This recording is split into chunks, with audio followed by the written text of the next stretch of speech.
नमस्ते। स्वागत है आप लोगों को दी हम्बल ट्रेडर यूट्यूब चैनल में। जैसा आप स्क्रीन पे देख रहे हैं, मैंने एक वीडियो देखा था 2 दिन पहले, बैंक प्राइवेट क्रिप्टो करेंसी करके। जैसा क्रिप्टो करेंसी के बारे में है तो मुझे इंटरेस्टेड था, मैंने ये वीडियो देखा। जब ये जो वीडियो लॉन्च हुआ था, वो चैनल का सब्सक्राइबर बेसिस 6.5 लाख सब्सक्राइबर है, और ये वीडियो भी 2 दिन के अंदर ही 70,000 व्यूज़ पाया था। और ज़्यादातर कमेंट जिसने भी किया, उन लोगों ने इस वीडियो का ये क्या है, बैन करना है करके इसको सपोर्ट कर रहे थे। ये जो बैन प्राइवेट क्रिप्टो करेंसी करके है, इसका मतलब ये है कि डिसेंट्रलाइज्ड क्रिप्टो करेंसी D5 जो बोलते हैं, उसको पूरा बैन करना है। और जो भी C5 है, सेंट्रलाइज्ड क्रिप्टो करेंसी है, जो RBI ने लॉन्च किया है, central bank digital currency CBDC जो कहते हैं, सिर्फ उसकी को ही चालती में रखना है, बाकी पूरा को बैन करना है करके ये बोल रहे हैं। और इनका ये भी मानना है, जो करेंसी का छापने का, सर्कुलेट करने का अधिकार सिर्फ RBI के पास रहना है। और जो भी क्रिप्टो करेंसी है, वो अपने आप ही RBI बन के RBI को चैलेंज करके अपने आप करेंसी छाप के, मतलब डिजिटल करेंसी बना के ये लोग सर्कुलेट कर रहे हैं। इससे हमारा भारत का या कोई भी अर्थव्यवस्था के लिए ये हानिकारक है करके इनका मानना है। और जो भी टेरर फंडिंग या इन चीज़ों के लिए, गलत चीज़ों के लिए, ये क्रिप्टो जो भी है, money laundering, parallel economy, black money, drug smuggling, terrorist financing, fraud, इन चीज़ों के लिए ये इस्तेमाल हो रहा है करके इनका मानना है। और आजकल जो अमेरिका में चल रहा है, जो ट्रम्प आने के बाद, वो इलेक्शन पे जीते आने के बाद इन्होंने उनके नाम पे, खुद के नाम पे एक ट्रम्प कॉइन करके छोड़ा। इसके बाद में इनका बीवी ने भी एक मीम कॉइन छोड़ा। और इनका फैमिली ओन्ड जो कंपनी है crypto related, world liberty financial करके, उसने भी बहुत अच्छा पैसा कमा लिया। और इन्होंने पाकिस्तान में जाके पाकिस्तान के साथ भी क्रिप्टो रिलेटेड, जिसको साउथ एशिया का क्रिप्टो हब बनाने का एक अग्रीमेंट साइन करके आ गए। ये सब हमारा इंडिया के लिए और इंडिया अर्थव्यवस्था के लिए चैलेंज कर रहे या नुकसान पहुंचा रहे करके इनका मानना है। इसीलिए इन्होंने ये कहा कि ये क्रिप्टो करेंसी बैन करना है करके। लेकिन अब देखेंगे, ये जो पहला क्रिप्टो करेंसी था, जो बिटकॉइन था, वो 2009 में लॉन्च हुआ था। ब्लॉकचेन के ऊपर पहली बार ये क्रिप्टो करेंसी लॉन्च हुआ था। वहाँ से लगभग साढ़े 16 साल हो चुके हैं। उसका बीच में बहुत बार माइनिंग बैन या ट्रांजैक्शन के लिए रिस्ट्रिक्शन या लीगलिटी ना देने से वजह से ये बिटकॉइन 80 से 90% तक गिरा था 4-5 बार। इसके बावजूद आप आज देख सकते हैं 1,20,000 तक पहुंचा था बिटकॉइन। मतलब इतना बड़ा ऊंचा लेके इतना ऊपर जाके बैठे। और आज बिटकॉइन एक ही नहीं है, इसके साथ में 10,000 से ज़्यादा क्रिप्टो करेंसीज है। ये सब मिलके एक बड़ा एक एम्पायर खड़ा करके बैठे हैं। जो अब ये संभव है कि अब बहुत देशों ने पहले जो बैन किया था, अब इन्होंने एक्सेप्ट किया, लीगल टेंडर के लिए भी एक्सेप्ट किया बहुत देशों ने। और स्ट्रैटेजिक रिजर्व में भी परचेस करके रखा है। तो अमेरिका में भी स्ट्रैटेजिक रिजर्व में परचेस किया, और बहुत देशों ने लीगल टेंडर भी दिया। अब ये स्थिति में पहुंचने के बाद, इतना ऊंचा स्थिति में पहुंच गया बिटकॉइन या क्रिप्टो करेंसी पूरा, तो अब ये संभव है कि इसको बैन करना है। मेरा मानना ये है कि अब ये बैन करना भी इतना आसान नहीं है और संभव नहीं है। और बैन करने से पैदा में भी, इंडिया का देश का पैदा में भी नहीं है। अभी जो भी करना है, इसको रेगुलेट करना है। एक स्ट्रॉन्ग क्रिप्टो पॉलिसी लेके इस चीज़ को रेगुलेट करना पड़ेगा, और इसको एक कानून के अंदर लेके आके सुविधा भी देना है। और इंडियन जो भी क्रिप्टो करेंसी है, उसको सपोर्ट भी, इंडियन प्रोजेक्ट जो भी आते हैं उसको सपोर्ट भी देना है, या टैक्सेशन जो भी है वो कॉम्पिटिटिव बनाना है। आपको ये चीज़, ये क्रिप्टो करेंसी का जो सिचुएशन है, इसको आसानी से समझाना है तो आपका एक उदाहरण के साथ समझा दूंगा। ये देख लीजिए, जो ये है एक रास्ता है, ये रोड क्लोज है, बिल्कुल क्लोज है। मतलब आप ये देख से ये आप उदाहरण के साथ आप रिलेट कर पाएंगे क्रिप्टो बैन के इसमें, जो कोई आना नहीं जाना नहीं, बिल्कुल बंद है। दूसरा ये है कि ये है रेगुलेटेड मार्केट को सपोर्ट करता है। जैसा आप देख रहे हैं, ये एक अच्छे से हाईवे रोड है जहाँ पर 5 लेन जाने के लिए है, इस तरह 5 लेन आने के लिए है। बीच में अच्छे से डिवाइडर भी है, पेंटिंग लाइन पूरा पेंटेड होता है। एक अच्छा सुविधा दिया हुआ ये रोड है।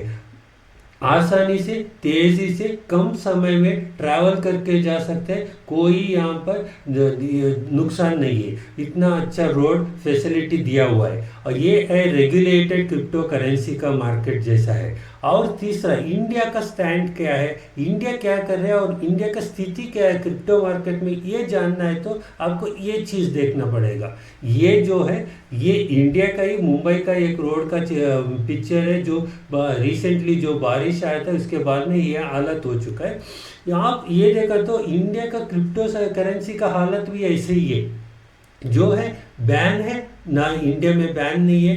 रेगुलेटेड है, रेगुलेटेड भी नहीं है, लेकिन इधर 30% tax plus search plus 1% TDS लगा के इतना हालत खराब करके रखा है, इस रोड के जैसे ही बन चुका है। जो भी इसके ऊपर जा रहा है इनको इतना मुश्किल हो रहा है कि, लेकिन गवर्नमेंट को क्या डेटा मिलता है, ये पिक्चर आप जैसा देखेंगे गवर्नमेंट का डेटा का हिसाब से ये सही लगता है। क्योंकि जब ये व्हीकल जा रहे हैं तो टायर पंचर होने का बहुत चांसेस है। जब टायर पंचर होगा, जो टायर पंचर बनाने वाला को एक नौकरी दिया, बिजनेस दिया जैसा होता है, गाड़ी खराब होने का संभव ज़्यादा है और वेरेंटेज ज़्यादा आते, सर्विस ज़्यादा लगता है। तो सर्विस स्टेशन और पार्ट्स खराब हो तो पार्ट्स सेल, टायर सेल, ये सब ज़्यादा बढ़ने लग जाता है।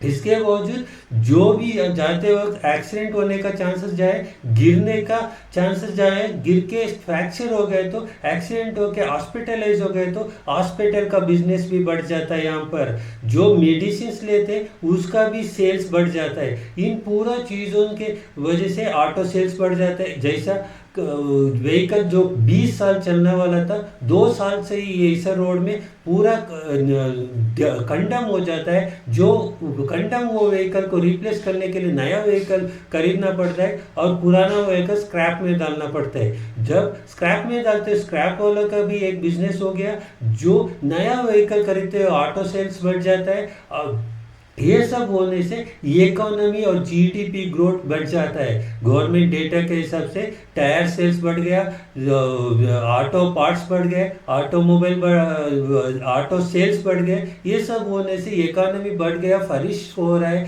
बहुत अच्छा चल रहा है करके उनको डेटा दिखा देता है। बट असलियत ये नहीं है। आपको असलियत अलग ये है कि जो आदमी जा रहा है उसका लाइफ स्पैन या उसका हेल्थी लाइफ बिगड़ जाता है और उसका प्रोडक्टिविटी खराब होता है। जो भी काम के लिए जा रहे हैं उनका प्रोडक्टिविटी या बिजनेस जो भी आता है इफेक्ट होता है, उसका प्रोडक्टिविटी खराब होता है और एमिशन होता है, पोल्यूशन होता है, फ्यूल जो ज़्यादा कंज्यूम होता है उसको भी इंपोर्ट जो फ्यूल कर रहा है उसमें बड़े डॉलर का इम्पोर्टेंस बढ़ जाता है या डोमिनेंस बढ़ जाता है। जैसा हमारा इंपोर्ट्स बढ़ जाते हैं, ये सब नुकसान है। वो ये नुकसान आपको सीधा सीधा गवर्नमेंट डेटा में नहीं दिखा रहे। इसीलिए गवर्नमेंट जो भी है गलत डिसीजन लेने के लिए मजबूर होता है, जो गलत डेटा देख के। आपको जैसा पहले बताया, ये जब आपने रेगुलेटेड है तो भी ये इन चीज़ों में जो भी गलती करता है उसको सज़ा दे सकते हैं और जहाँ पर रिस्ट्रिक्टेड है वहाँ पर भी आप सज़ा दे सकते हैं। लेकिन इंडिया में अभी क्रिप्टो करेंसी रेगुलेटेड भी नहीं है या बैन भी नहीं है। जो भी ट्रांजैक्शन चल रहा है वहाँ पर आप मनी लॉन्ड्रिंग भी कर सकते हैं, पैरेलल इकोनॉमी चल रहा है, ब्लैक मनी भी बढ़ा सकते हैं, ड्रग स्मगलिंग भी कर सकते हैं, ट्रेलर फाइनेंसिंग भी कर सकते हैं। जो भी फ्रॉड करना है, फ्रॉड करके यहाँ से पैसा उठा के सीधा देश से बाहर भेजना है, ये सब चीज़ करने के लिए आपको सुविधा मिल जाता है, क्योंकि यहाँ पर बैन भी नहीं है या रेगुलेशन भी नहीं है, तो सज़ा भी नहीं होगा। जैसा इंडिया का स्थिति क्यों ऐसा आ गया, क्यों, क्या मजबूरी था इन अतंत्र स्थिति में रखने के लिए।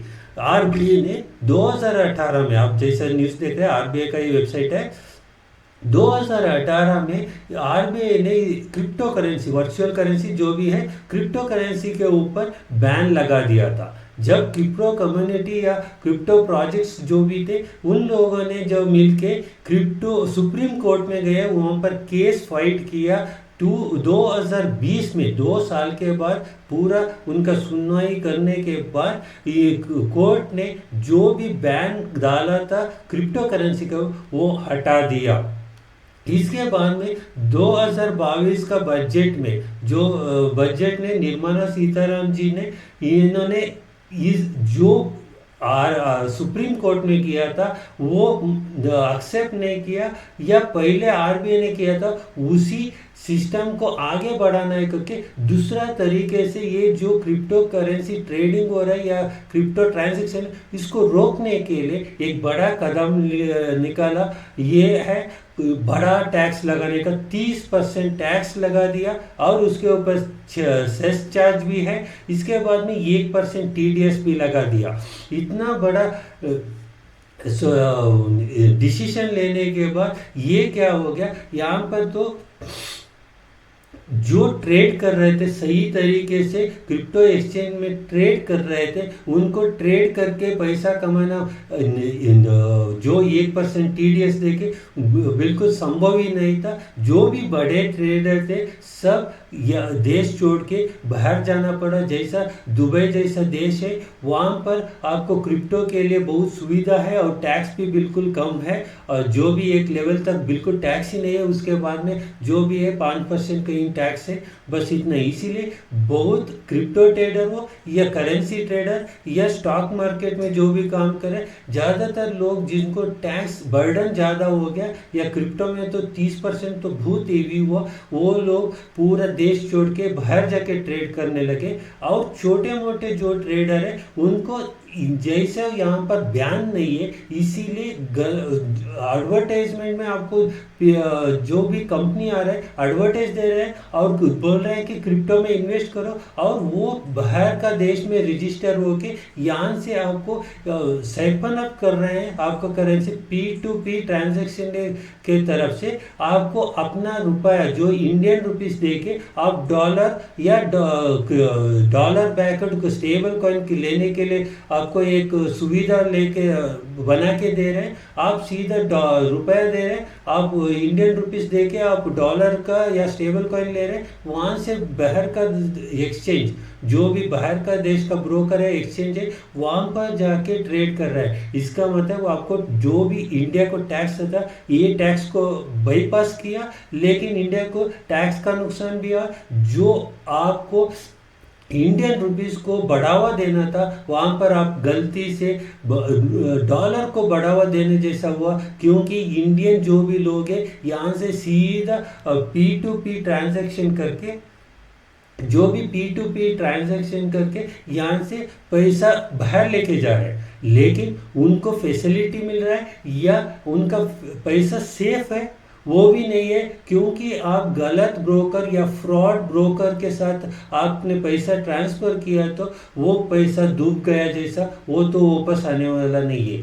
और एक बात है, जो भी वहाँ पर ट्रांजैक्शन चार्जेस स्प्रेड जो भी वहाँ पर आ रहा है, वो भी देश से बाहर जा रहा है, वो भी इंडिया के लिए या इंडियन कंपनी को कमाई नहीं हो रहा है, या टैक्स भी इंडियन कंपनी को नहीं आ रहा है, वो पूरा देश से बाहर जा रहा है।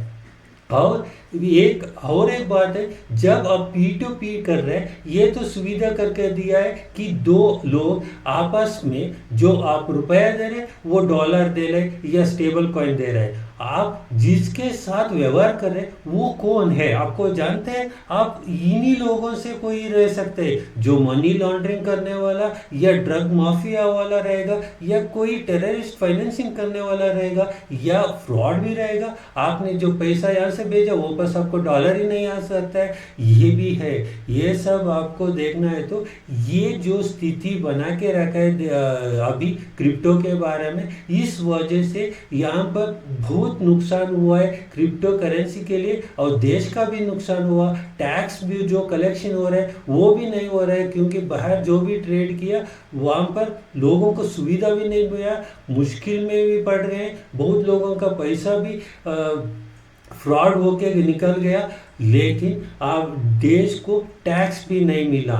तो ट्रेड जो क्रिप्टो में इन्वेस्टमेंट और ट्रेड जो वो तो बढ़ रहा है, लेकिन देश को भी पैदा नहीं हुआ, लोगों को भी पैदा नहीं हो रहा है। अभी मैंने बहुत विषय आपको बता दिया, लेकिन आपको विस्तार से ये भी आगे बढ़ाना चाहता हूँ, लेकिन ये वीडियो लंबा हो रहा है। तो सेकेंड पार्ट में आपको जो भी करना है, देश ने क्या डिसीजन लेना है, कैसा इसको रेगुलेट करना है, इन सारे बातों लेके मैं आने वाला हूँ अगला एपिसोड में। तब के लिए नमस्कार, धन्यवाद।